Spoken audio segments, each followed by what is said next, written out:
Narito na nagbabagang balita. Sa oras na ito, bibili ang Department of National Defense ng 12 jet fighters mula sa South Korea at 8 combat helicopter mula Canada para sa Philippine Air Force. Nagkakahalaga ng 19 bilyong piso ang Fighting Eagle na sinasabing pinaka-advanced na light combat aircraft sa South Korea. Sa isinagawang paglagda ng kontrata sa Camp Aguinaldo, kasama ring bibilhin ang 8 combat utility helicopter na nagkakahalaga ng 5 bilyong piso. Gagamitin ang 5 rito bilang multi-role helicopter, habang ang natitirang 3 ay para sa mga opisyal ng pamahalaan. Darating sa bansa ang mga nasabing jet fighter at helicopter sa susunod na taon. Na nagkakahalaga ng 5 bilyong piso. Gagamitin ang 5 rito bilang multi-role helicopter, habang ang natitirang 3 ay para sa mga opisyal ng pamahalaan.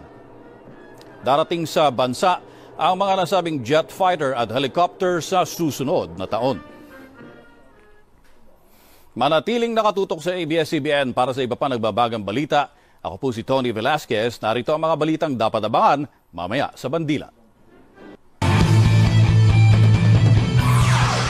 Testigo, umaming inutusan siya para siraan ang isang Deputy Commissioner ng Customs. LTFRB, nagbantang huhulihin ang mga driver na magtataas singil sa jeep sa Lunes. Tatlong hinihina ng karnaper, huli.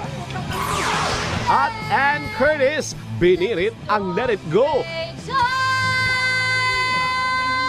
Para sa Ann Capal Concert, tutukan sa Bandila.